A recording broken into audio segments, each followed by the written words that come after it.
sedulur Cahaya TV, kita masih di Wedangan Gayeng Pasar Godi dengan beberapa narasumber yang ada di tengah-tengah kita pada malam hari ini. Nah, ada beberapa permasalahan yang mungkin disampaikan oleh Bu Mutama. Nah, mungkin ada tanggapan Bu Darti? Terima kasih sedulur Cahaya TV. Jadi mungkin kami akan memberikan tanggapan dari yang disampaikan Bu Mutama terkait tentang pendaftaran peserta. Jadi untuk saat ini memang kalau dulu pendaftaran itu hanya terpusat di kantor cabang atau di kantor BPJS kabupaten atau mungkin juga ada di website satunya. Tapi sekarang ini di tahun 2017 ini kita sudah membuka beberapa kanal pendaftaran. Misalnya bisa mendaftar melalui websitenya BPJS Kesehatan. Kemudian juga bisa mendaftar melalui kantor pos. Bisa juga melalui kecamatan, tapi untuk kecamatan Pati kami saat ini baru sedang dalam proses untuk di beberapa di titik terjauh sudah di Duku Sekti, Celuak, kemudian Tambak Romo, Sukolilo sama Gunung sana tuh di Koilo. Bukan di sebelah Kaya kan? Jaketan. Puncak Wangi ya. Puncak Wangi. Itu memang itu sudah kita mulai untuk mobil customer, jadi kita datang ke sana seminggu sekali terjadwal. Itu sampai proses pencetakan tuh hanya dulu, Bu? Jadi gini, mungkin kami perlu sampaikan bahwa proses, tapi saya sampaikan dulu untuk beberapa kanal pendaftarannya. Jadi selain kecamatan, kemudian di website, kemudian datang ke kantor BPJS, kemudian juga melalui call center, care center, jadi telepon ke 1.500-400 itu juga bisa mendaftar. Bentar Bu, bentar. Telepon di 1.500-400. Iya. 1.500-400. Jadi cukup telepon sudah melakukan pendaftaran. Untuk prosesnya memang sesuai dengan alur yang ada. Jadi artinya bahwa memang kita ada jeda waktu 14 hari sejak pendaftaran sampai dengan pembayaran.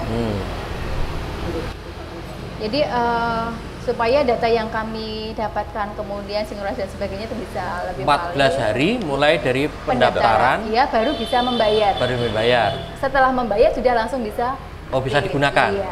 Jadi artinya bahwa kita juga tidak membayar dulu kemudian 14 hari baru bisa digunakan, tidak. Jadi mendaftar dulu 14 hari baru bisa membayar dan setelah membayar bisa langsung menggunakan. Jadi hati-hati ya. Jadi sedulur Wedangan Gayeng, kalau misalkan daftar hari ini orangnya sudah megap-megap mau mati gitu ya, nunggu 14 hari mati duluan gitu kan, baru aja karena ini nggak perlu bayar, gratis karena udah meninggal kan. Terus monggo gimana Bu? Jadi memang seperti itu. Kemudian yang lainnya sekarang ini memang untuk pendaftaran yang kita rencanakan ke depan di kecamatan itu kita melalui pendaftaran drop-box. Jadi artinya peserta hanya menyampaikan, karena kita mungkin tidak stay di kecamatan, jadi pendaftaran itu diterima oleh petugas kecamatan, hanya melampirkan KK, KTP, kemudian nomor rekening untuk yang menginginkan kelas 1 dan kelas 2, diisi belangko isian, ditinggal di kecamatan. Nanti secara periodik kami akan ambil. Nah, setelah kami ambil, kemudian kami proses administrasi kepesertaannya, peserta akan kita kirim SMS, nomor virtual akunnya, beserta batas kapan peserta itu harus membayar. Nah, setelah membayar, kartunya akan dikirim ke alamat tujuan. Jadi sekarang ini tidak diambil, tidak perlu datang lagi ke kantor untuk mengambil kartu.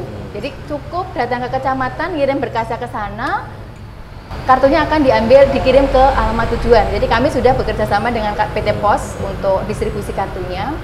Jadi di VA itu sendiri yang kita SMS-an itu kita juga pesan. Setelah pembayaran 7 hari dari peserta itu membayar, tetapi kartunya belum diterima, kita minta untuk menghubungi kami supaya kami bisa cross check sebetulnya kok nggak sampai kemana ini kartu.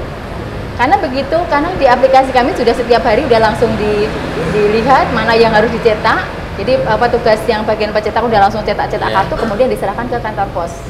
Ketika ada kendala kok nggak sampai dalam waktu 7 hari yang seharusnya itu 7 hari kartu udah sampai ke peserta belum, makanya kita harapkan untuk menghubungi kami. Ketika peserta sebelum 7 hari atau sebelum kartu diterima kebetulan sakit, misalnya hari kedua setelah membayar beliau sakit, bisa langsung menghubungi kami, nanti kami akan cetakkan kartu sementara. Sebelum 14 hari? Iya, sebelum 7 hari. Jadi sebelum 7 hari kartu diterima, setelah membayar ya. Jadi intinya adalah setelah membayar sebelum kartu diterima oleh peserta tersebut ada musibah, peserta bisa datang ke kami untuk bisa kita cetakkan dulu kartu sementara. Artinya begini, musibah dirawat itu setelah bayar ya? Iya, setelah jadi bayar. tenggang waktu 14 hari bukan yang ditenggang itu ya? Bukan. Jadi setelah membayar. Karena kan calon peserta dianggap sudah menjadi peserta ketika dia sudah melakukan pembayaran. Selain itu juga untuk pelayanan, seperti tadi disampaikan bahwa kita tidak ada perbedaan antara kelas 1, 2, 3. Untuk pelayanan sama aja, semuanya harus dilayani sesuai dengan kebutuhan medis. Mungkin yang perlu kami sampaikan di sini adalah sesuai dengan kebutuhan medis. Jadi tidak ada pesan sponsor, kadang-kadang kalau misalnya orang-orang tua, saya mau tapi obatnya harus yang ini. Nah, itu yang saat ini memang menyulitkan kami juga rumah sakit. Mungkin Dokter Asing juga mendapatkan peserta askes yang dulu itu menggunakan, kalau dulu ketika zamannya askes dia puas, mungkin dulu pasiennya cuma sedikit, jadi rumah sakit hanya melayani sedikit, sehingga antrinya tidak perlu harus panjang. Nah, sekarang karena pesertanya semakin banyak, walaupun kita juga semakin memperbanyak fasilitas kesehatan, tapi ternyata kurang saja. Kalau dulu sakit biasa itu ke warung saja cukup, tapi sekarang sakit biasa ke dokter.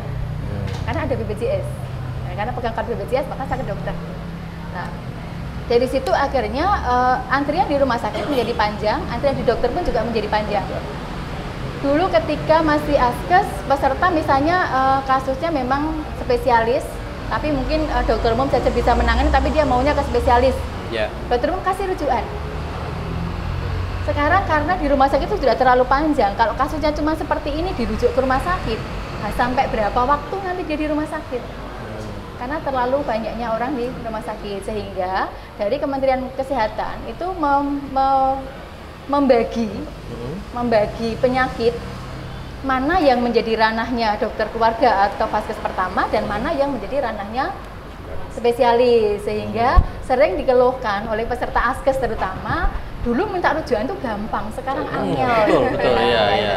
Jadi itu permasalahan seperti itu. Jadi sekarang ini dikelola sesuai dengan kompetensinya masing-masing. Ini kompetensinya dokter umum ya ditangani dokter umum. Ini kompetensinya spesialis ya dokter umum harus merujuk ke spesialis. Tadi seperti disampaikan Dokter Edi bahwa ini obatnya spesialis, jadi ya ranahnya ke spesialis yang harus menangani. Jadi seperti itu. Kemudian kalau pembatasan? Pembatasan, jadi kami tidak ada pembatasan sama sekali. Di rumah sakit nggak ada? Tidak pembatasan ada. Kuota pasien maksimal sekian nggak? Tidak ada. Jadi bahkan kemarin mungkin disaksikan Dokter Edi juga ya Dok, pada waktu kita ada penandatanganan kerjasama dengan seluruh fasilitas kesehatan di Kabupaten Pati, termasuk di salah satu di rumah sakit, bahwa mereka menandatangani komitmen pelayanan, di mana di situ disebutkan diantaranya adalah memberikan pelayanan yang sama kepada pasien, baik itu pasien BPJS dan pasien non BPJS. Seperti itu. Itu ya, jadi sedulur wedangan gayeng, jadi ada beberapa yang sampaikan oleh Bu Darti tadi cukup sebenarnya untuk kalau kita paham gitu ya. Tapi juga kadang-kadang ada beberapa kendala yang mungkin tidak diketahui atau tidak bisa dideteksi. Karena masyarakat itu kan kadang, bukan kadang ya, sering juga merasa tidak puasnya kan dengan pelayanan kesehatan yang ada gitu loh.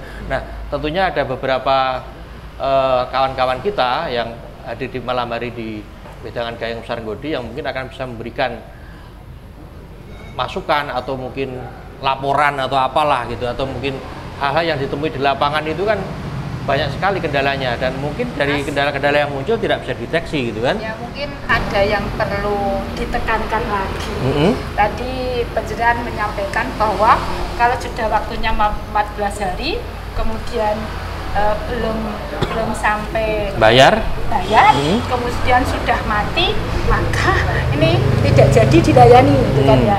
Itu kan tadi saya sudah menyampaikan bahwa ini kami juga memberikan apresiasi kepada BPJS Pati bahwa kalau yang memang warga tidak mampu, kemudian tidak punya kartu BPJS yang tanpa iur, kemudian tidak punya kartu jam kesedanya Pak Edi, itu kan bisa ada solusi, yaitu mendaftar ke BPJS kelas 3, kemudian minta rekomendasi dinas sosial untuk saat hari itu juga diterbitkan kartunya, membayar langsung terbit kartunya. Bisa itu? Bisa, tapi syaratnya harus kelas 3. Jadi ini mungkin harus disosialisasikan, jangan diumpetin supaya ini kalau ada masyarakat yang memang sangat membutuhkan pelayanan dengan kondisi ekonominya yang belum bisa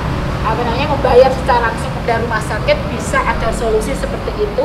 Dan kami berharap ini juga dari media juga mensosialisasikan itu supaya tidak ada yang terlewat, tidak terlayani. Iya, banyak yang tidak tahu itu. Jadi gini, mungkin perlu kami sampaikan bahwa terkait dengan pemberlakuan yang tidak perlu menunggu 14 hari adalah untuk masyarakat miskin dan tidak mampu yang menurut Dinas Sosial, jadi menurut BDT-nya Dinas Sosial, jadi kan di sana ada data-data pasien miskin yang ada di sana itu memang betul-betul tidak mampu. Jadi tidak asal saya mau kelas 3 kemudian minta surat rekomendasi, ya Dinas Sosial seharusnya tidak memberikan, karena kan Dinas Sosial lah yang mempunyai kewenangan bahwa oh ini masuk kategori miskin, oh ini tidak. Ketika dia itu sebetulnya tidak miskin tapi minta rekomendasi, artinya kan dia sebetulnya hanya tidak mau mendaftar yang reguler saja seperti itu. Jadi tapi kalau kelas 3 itu biasanya kategori miskin, Bu. Belum tentu. Kalau kelas 3 itu ya, belum tentu ya. Itu orang-orang kaya juga mau kelas 3 ya. Iya, karena di tempat kami yang mendaftar kelas 3 itu yang datang ke kami, ke kelas yang mendaftar kelas 3 itu banyak sekali. Jadi kalau tapi jangan standarnya yang sekarang loh, Bu. Orang miskin sekarang kan pendapatannya 12.000 itu sudah nggak miskin kan, kalau parameter yang sekarang kan Pak Edi. Kan repot 12.000. Pemerintahan yang sekarang kan memberikan indikatornya pokoknya kalau 12.000 ke atas dianggap tidak miskin. Nah kalau itu kan kelas 3 pendapatannya sehari 15.000 nggak miskin itu loh, kan repot itu. Jadi mungkin untuk yang kategori miskin memang kami yang menentukan bahwa dia itu miskin atau tidak adalah Dinas Sosial melalui surveinya Dinas Sosial. Karena apa? Karena bukan mungkin tidak di sini ya, di beberapa tempat itu memang ada beberapa oknum yang menyalahgunakan rekomendasi yang setelah disurvei itu ternyata tidak dalam kondisi yang memerlukan pertolongan orang lain. Orang darurat gitu ya. Iya, betul. Banyak Mas itu. Banyak segitu. Iya. Baik, kita lanjutkan kembali setelah jeda berikut. Kita akan lihat tanggapan dari kawan-kawan yang ada di malam hari di Wedangan Gayeng Sargodhi.